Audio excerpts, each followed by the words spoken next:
سال تھا 1881۔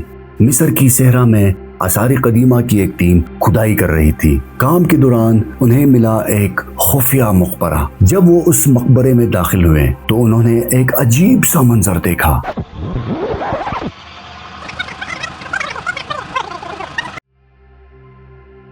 قدیم مصریوں میں یہ بات عام تھی کہ وہ اپنے بادشاہ یا فرعون کے مرنے کے بعد ان کی لاشوں کو محفوظ کرنے کے لیے لاش سے اندرونی اعضاء نکال لیتے تھے۔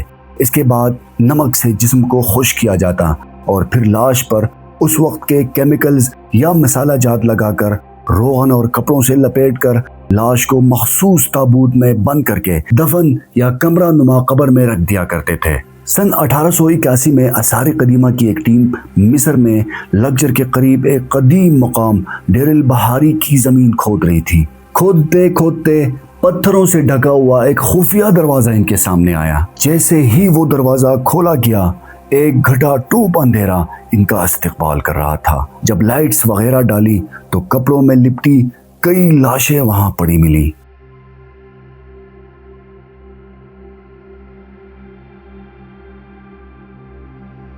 ان میں سے ایک لاش ان سب سے الگ تھی۔ یہ کوئی عام لاش نہیں تھی، اس پر شاہی کپڑے تھے، سر کے پاس تختی اور جسم پر قدیم مصر کی بادشاہی کے نشانات۔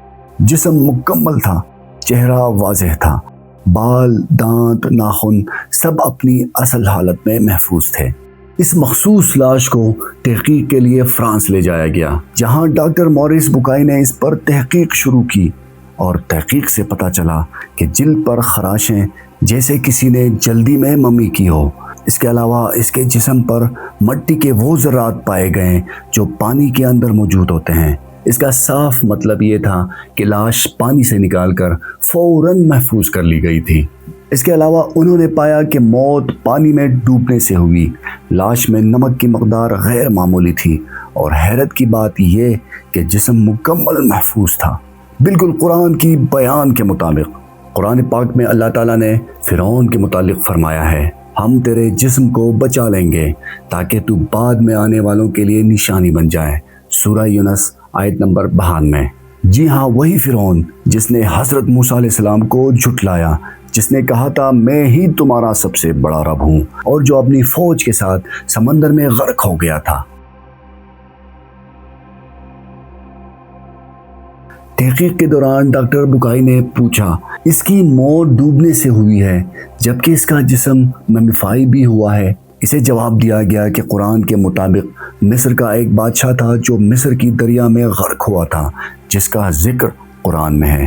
اس کے بعد اسے قرآن کی یہ آیت دکھائی گئی، آج ہم تیرے جسم کو بچا لیں گے تاکہ تو بعد والوں کے لیے نشانی بن جائے۔ سورہ یونس آیت 92۔ یہ دیکھنے کے بعد ڈاکٹر بوکائی ششدر رہ گیا، کیونکہ یہ بات قرآن نے 1400 سال پہلے کہی تھی، جب لاش دریافت بھی نہیں ہوئی تھی، نہ ایکس رے تھا، نہ سائنس اور نہ تحقیق۔ اس کے بعد ڈاکٹر موریس بوکائی نے اس پر تحقیق مزید تیز کر دی۔ اس نے قرآن، تورات، انجیل اور سائنسی حقائق سب کا موازنہ کیا۔ اس نے لکھا، قرآن میں ایک بھی بات ایسی نہیں جو سائنس کے خلاف ہو۔ اس کی اس تحقیق کا نتیجہ یہ نکلا کہ ڈاکٹر موریس بوکائی مسلمان ہو گیا۔ اس نے ایک مشہور کتاب بھی لکھی، the Bible, the Quran and science. یہ کتاب آج بھی دنیا میں کئی زبانوں میں دستیاب ہے اور لاکھوں لوگوں کو اسلام کی طرف لے آئی ہے۔ ایک لاش 3000 سال پرانی، نہ کفن، نہ تدفین اسلامی طریقے سے، نہ خوشبو، بلکہ بدترین انجام، پھر بھی نہ وہ سڑی نہ مٹی میں ملی۔ یہ لاش شیشے کے تابوت میں آج ایک عجائب گھر میں رکھی ہے۔ نہ اس کی زبان ہلتی ہے اور نہ اس کی آنکھیں کھلتی ہے، مگر اس کی خاموشی پوری انسانیت کو ایک پیغام دیتی ہے کہ حق کو جھٹلاؤ گے تو یہی انجام ہوگا۔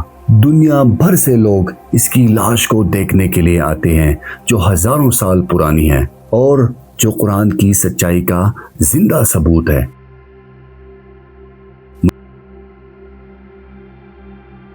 مجھے امید ہے کہ آپ کو یہ ویڈیو بھی اچھی لگے گی۔ مجھے اجازت دیجیے، اللہ حافظ۔